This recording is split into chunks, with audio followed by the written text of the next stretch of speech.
Assalamualaikum warahmatullahi wabarakatuh. Yang kami hormati Dr. Adi Mansa selaku dosen mata kuliah Islam Modernisasi, yang mana kami di sini ingin melakukan penelitian atau juga interview dengan narasumber kita. Ini merupakan tugas kelompok sebagai bagian dari tugas akhir mata kuliah Islam dan Modernisasi. Dari sebelah sana saya perkenalkan dulu satu persatu ya. Ini ada Rahmat Nugroho Ferry, lalu ini ada narasumber kita Bapak Safril Amri, lalu saya Huda Setia, lalu ini ada Ibu Priastiti, lalu ada Ibu Desi, lalu ada Ibu Yasmin. Kali ini kita mengadakan kunjungan ke PCM Muhammadiyah Ciledug, Tangerang, yang ini beralamat di Jalan Raden Fatah. Dan alhamdulillah kita juga di sini sudah duduk bersama dengan narasumber kita yang akan kita ajukan nanti beberapa pertanyaan. Assalamualaikum, selamat sore Ustadz. Assalamualaikum warahmatullahi wabarakatuh. Alhamdulillahirrabbilalamin. Ya, mohon izin kami dari mahasiswi Magister Manajemen FEB UMJ ini bermaksud untuk melakukan tugas kelompok, dan ada beberapa pertanyaan yang nanti akan kami ajukan. Ya, ini kalau kenapa kita memilih lokasi ini kan Ustadz, ini kan merupakan cabang Muhammadiyah ya, Ciledug Tangerang. Nah ini kira-kira ini masjid di sini sejak kapan ini dijadikan untuk sekretariat cabang Muhammadiyah Ciledug Tangerang? Oke, terima kasih. Yang pertama, saya mengucapkan ya ahlan wa sahlan bihudurikum kepada kawan-kawan dari mahasiswa Magister Manajemen FEB di UMJ. Langsung saja terkait dengan keberadaan cabang Muhammadiyah Ciledug Kota Tangerang, ini merupakan cabang yang tertua di Kota Tangerang. Jadi kalau seandainya di Kota Tangerang ini merupakan kota yang ada di Provinsi Banten. Dan Kota Tangerang ini memiliki 13 kecamatan, dan dari 13 kecamatan yang ada, Kecamatan Ciledug inilah yang menjadi embrio awal bahwasanya Muhammadiyah tersebar di Kota Tangerang. Pintu gerbang masuk awal ini berasal dari Ciledug. Tahun berapa Muhammadiyah masuk ke Ciledug atau berkembang di Ciledug? Ini pada tahun 1958. Jadi kalau seandainya misal tahun 1958 ini merupakan embrio pertama, nuqtatul awal, starting point di mana Muhammadiyah masuk ke Ciledug, kemudian dari Ciledug inilah tersebar ke Kota Tangerang. Jadi ada cabang-cabang lain, ada cabang Cipondo, cabang Pinang, cabang Karawaci, cabang Benda, ya, cabang Tangerang Kota dan yang lain. Barulah dari Ciledug ini kemudian terbawalah Muhammadiyah kepada kecamatan-kecamatan yang lain. Nah, tahun 1958 itu dibawa langsung oleh diantaranya adalah Buya Hamka. Jadi kalau seandainya siapa yang membawa Muhammadiyah di Ciledug ini pada tahun 1958 itu dibawa langsung oleh Buya Hamka. Kemudian ada Yunus Anis, kemudian ada juga Pak Air Makhrudin pernah hadir. Kemudian Pak Makhrudin bukannya di Jogja? Iya, artinya beberapa pengurus-pengurus pusat pernah mengisi pengajian di masjid kita ini. Jadi karena memang sejarah yang panjang dahulu tahun 1958 di Banten, Provinsi Banten belum ada. Iya. Maka ketika Provinsi Banten belum ada, maka Muhammadiyah wilayah Banten juga belum ada. Nah, maka saat itu kemudian Ciledug ini menjadi menginduk kepada administrasi Muhammadiyah DKI Jakarta. Cabang Ciledug menginduk kepada Muhammadiyah DKI Jakarta, daerah Jakarta atau daerah DKI. Kemudian Pak Prajokusumo juga hadir, kemudian Amiruddin Seragar juga hadir. Jadi kalau dibilang Dibawa oleh siapa? Muhammadiyah di Kota Tangerang. Muhammadiyah di Kota Tangerang itu dibawa dari Ciledug, dan Ciledug menjadi cabang tertua, cabang pertama yang berdiri di kawasan Kota Tangerang. Karena saat itu jarak dari Ciledug ke Jakarta ini lebih dekat. Jadi kalau seandainya irisan antara Jakarta dengan Ciledug, Cileduglah menjadi kecamatan terluar, kecamatan paling ujung yang ada di Kota Tangerang yang berbatasan dengan DKI Jakarta. Nah, jadi tahun 58 ini berdiri. Dan ketika hadirnya Muhammadiyah di Ciledug ini, kemudian lantas dibawa ke Kota Tangerang, resistensi, penolakan, dinamika yang ada itu variatif, ya. Kita dibilang agama baru. Ketika kita mengadakan sholat Id, itu lebih banyak yang nonton daripada yang sholat Id. Jadi lebih banyak orang yang nonton kita sholat. Karena apa? Karena kita sholatnya bukan di masjid, tapi kita sholatnya di lapangan tanah terbuka. Dan budaya saat itu, budayanya adalah sholat Id di masjid. Budaya masjid-masjid yang ada umat Islam saat itu sholat Id 5 waktu, sholat Jumat di masjid. Maka ketika Muhammadiyah mengadakan sholat Id itu di tanah lapang, maka di lapangan itulah lebih banyak yang nonton daripada yang sholat. Tahun berapa tuh? Itu pada tahun 1958, 60 awal, tahun 50 awal. Ya, kita dibilang agama baru dan seterusnya. Tetapi memang semangat modernisasi Islam, semangat tajdid pembaharuan Islam yang dibawa oleh Muhammadiyah khususnya di Ciledug saat itu banyak perubahan. Misal dahulu menjadi tabu perempuan sholat taraweh berjamaah, tapi di Masjid Al-Manar ini yang saat ini kita berada, di masjid ini menjadi masjid perintis bahwasanya wanita, ibu-ibu, perempuan boleh bergabung dengan laki-laki atau bapak-bapak sholat berjamaah dalam satu masjid. Saat itu nggak boleh. Ibu-ibu, perempuan sholat di rumah ustazah, bapak-bapak sholat di musola, dilanggar di masjid. Jangan dicampur, nanti ikhtilat. Nah, kita memulai. Belum ada masjid di kawasan Ciledug yang menggunakan pengeras suara, speaker, toa. Masjid Al-Manar inilah menjadi masjid pertama yang menggunakan pengeras suara. Dulu orang hanya menggunakan sebatas beduk untuk penanda waktu sholat itu masuk. Kemudian yang ketiga, kaitannya dengan pendistribusian zakat. Orang zaman dahulu ketika membayar zakat itu ke rumah ustadz. Pak ustadz, saya bayar zakat. Ya, Pak Kiai, saya bayar zakat. Bu bidan, dukun beranak di kampung, saya bayar zakat. Itu kepada orang alim. Tetapi manajemen pengelolaan zakat kita sudah modern sejak awal.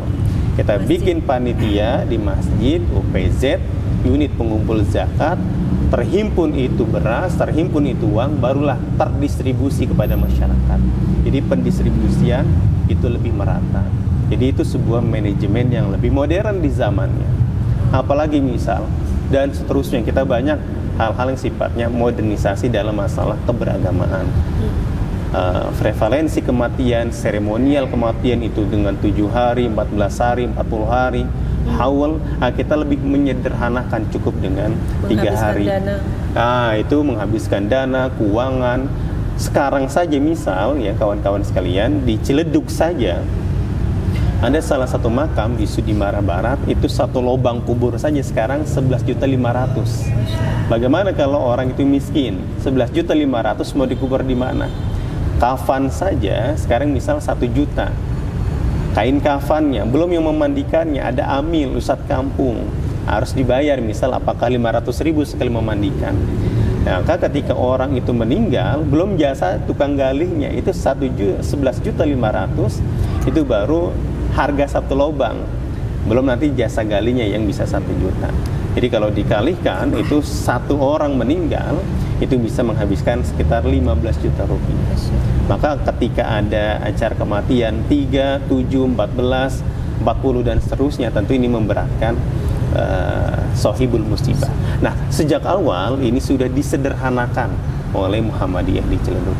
Jadi kalau seandainya kapan ini berdiri pada tahun 1958, dan ini menjadi embrio pertama semangat Islam yang modernis, semangat Islam yang membawa pembaharuan, atau kita sebut dalam mata kuliah keislaman disebut dengan semangat tajdid, ya, purifikasi Islam. Di sini menjadi mercusuarnya. Kenapa namanya Masjid Al-Manar? Al-Manar itu bahasa Arab, manarah, yang secara bahasa artinya adalah mercusuar. Jadi harapannya adalah untuk menerangi umat yang hidup di tengah kehidupan yang TBC, takayul, bid'ah, dan khurafat. Nah, jadi disinilah pencerahan itu dimulai. Seperti itu. Jadi kalau sejarah awal kapan berdiri. Baik, terima kasih. Baik, terima kasih atas penjelasannya. Berikutnya kami ingin mendapatkan sekilas tentang struktur organisasi terkait dengan amal usaha yang kita pilih, yaitu SMA. Jadi di situ kan dikepalai oleh seorang kepala sekolah terkait dengan PCM dan sampai ke Muhammadiyah Pusat seperti apa, Bang? Iya, umumnya pimpinan cabang Muhammadiyah, karena memang struktur kalau pusat itu tingkat nasional, wilayah itu tingkat provinsi, kemudian daerah itu tingkat kabupaten kota. Nah, kecamatan itu yang sekarang kita sedang visitasi, ini adalah tingkat cabang, pengurus cabang, pimpinan cabang. Nah, di tingkat cabang inilah kemudian ada struktur dalam kepengurusan itu, ada variannya, ada majelis-majelisnya. Apa fungsi dari majelis? Fungsi dari majelis adalah unsur pembantu pimpinan untuk mencapai cita-cita Muhammadiyah. Muhammadiyah ya sebagaimana yang kita tahu itu kan pilar dakwahnya 3, schooling, healing, dan feeding. Schooling ya Muhammadiyah, domain gerakan dakwahnya adalah pendidikan. Yang kedua, Muhammadiyah berdakwah melalui apa? Melalui kesehatan. Yang ketiga adalah terkait dengan feeding, gerakan ekonomi keumatan. Nah, maka majelis-majelis yang ada di struktur Muhammadiyah Ciledug, nah itu ada yang namanya Majelis Pendidikan Dasar dan Menengah. Kita kenal dengan Majelis Dikdasmen. Kemudian ada Majelis Pelayanan Sosial atau Kesehatan. Kemudian ada Majelis Ekonomi. Kemudian ada Majelis Zakat, Infak, dan Sedekah. Kemudian ada Majelis Pendidikan Kader dan seterusnya. Nah, karena tadi yang disebut adalah terkait dengan amal usaha di bidang pendidikan dan SMA tadi tersebut. Nah, perlu kami informasikan bahwa di pimpinan cabang Muhammadiyah Ciledug ini memiliki banyak amal usaha Muhammadiyah. Di antaranya adalah misal kita memiliki TK yang dimiliki oleh pimpinan cabang Muhammadiyah Ciledug ini ada 3 TK. 1 TK di Lembang, 1 TK di Tanah 100, 1 TK di Parung Serap. Kita punya 3 TK. Kita punya SD 2, SD Muhammadiyah di Lembang dan SD Muhammadiyah di Parung Serap. Kita punya yang ketiga SMP. Kita punya SMP 2, SMP Muhammadiyah yang di Perguruan Muhammadiyah Lembang, dan yang kedua Perguruan Muhammadiyah yang ada di Parung Serap, SMP yang kedua. Kemudian kita punya SMA 1, SMA yang ada di Perguruan Muhammadiyah Lembang. Dan kita punya SMK 1, SMK yang ada di Perguruan Muhammadiyah Parung Serap. Jadi kalau kita total, kita punya 3 TK, 2 SD, 2 SMP, 1 SMA, dan 1 SMK. Nah, ini kita punya amal usaha itu. Ya, jadi SMA Muhammadiyah 1 Ciledug atau SMA Muhammadiyah 1 Tangerang ini juga menjadi SMA pertama di kota Tangerang. Dari nomor urut saja SMA Muhammadiyah 1 kota Tangerang. Nah, ini berdiri pada tahun sekitaran 1982. Jadi memang sudah cukup lama usianya. Kemudian kalau dari segi fisik ya, kita memang di sana ada 2 lantai gedung bangunannya. Ya, ada 2 lantai dan di dalam satu kompleks yang sama itu berdiri juga SMP Muhammadiyah.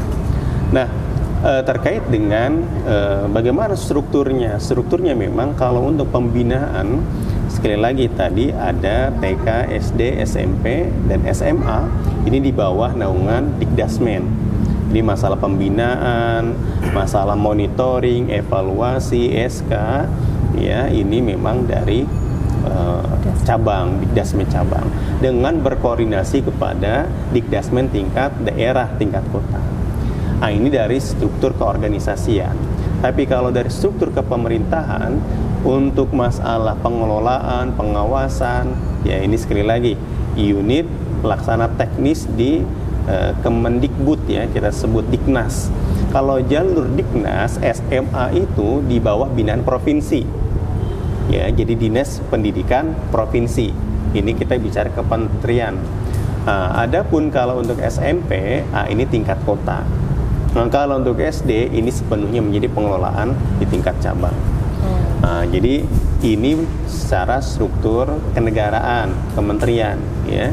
Karena bicara negara, sekolah SD, SMP, SMA itu kan mendapat bantuan BOS dan BOP. Nah, BOS dan BOP kalau SMA ini menjadi tupoksi kewenangan dari provinsi.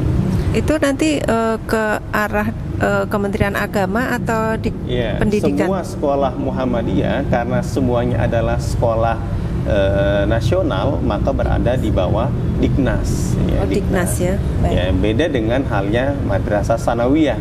Ya, kalau judulnya madrasah itu di bawah binaan Kemenag, Kementerian Agama. Baik. Nah, kemudian hierarki kita baru nanti kepada tingkat pusat. Ya, jadi baru tingkat pusat. Ya, tingkat pusat struktur bahwasanya memang kita berlapor berapa jumlah murid kita, kemudian mana fasilitas sekolah kita. Kita memiliki amal usaha berapa, dilaporkan kepada tingkat daerah, kemudian di wilayah, baru kepada pusat Muhammadiyah. Jadi kita ada majelis Dikdasmen di tingkat PP Muhammadiyah, pimpinan pusat. Ya seperti itu. Dan alumni kita perlu kami informasikan juga, ini mungkin jadi salah satu kebanggaan kita di Ciledug, Kota Tangerang ataupun Banten. Ya salah satu dari alumni SMA Muhammadiyah Ciledug, ya ini menjadi ketua umum pimpinan pusat pemuda Muhammadiyah yang bernama Dahnil Anzar Simanjuntak. Dan yang kedua, saat ini beliau setelah purna bakti selesai periodenya menjadi ketua umum di PP Pemuda Muhammadiyah, saat ini beliau juga sebagai juru bicara di Kementerian Pertahanan, menjadi jubir dari Pak Prabowo. Ya, jadi ada alumni kita yang mendiasporakan diri, ada kader yang sudah sukses di luar. Salah satu di antara kesuksesan itu adalah adanya saudara Dahnil Anzar Simanjuntak. Walaupun ada yang menjadi kepala dinas, walaupun ada yang menjadi anggota dewan, itu yang lain. Itu kan sifatnya provinsi dan kota. Tapi kalau untuk tingkat nasional, kita memiliki alumni produk dari SMA Muhammadiyah 1. Ini adalah saudara Dahnil Anzar Simanjuntak. Baik, terima kasih. Yes. Demikian kita sudah dengarkan bersama penjelasan dari narasumber kita, yaitu Ustadz Sarli Amri, mengenai sejarah dan juga struktur dan juga visi misi kegiatan PCM Ciledug Tangerang ini, yang mana tadi juga sudah dijelaskan. PCM Ciledug Tangerang ini memiliki beberapa amal usaha, yaitu seperti TK, SD, SMP, SMA dan juga SMK. Ya, dengan begitu, dengan penjelasan yang sudah sangat lengkap, maka dengan ini kami tutup wawancara kami hari ini. Dan mudah-mudahan apa yang telah disampaikan oleh narasumber kita mudah-mudahan bermanfaat untuk pengetahuan kita semua. Terima kasih atas perhatiannya kepada Bapak Adi Mansa dan juga teman-teman sekalian. Sekali lagi kami mengucapkan terima kasih. Kurang lebihnya mohon maaf. Wabillahi taufiq wal hidayah. Wassalamualaikum warahmatullahi wabarakatuh. Waalaikumsalam. Terima kasih Ustadz. Sama-sama. Terima kasih. Yuk.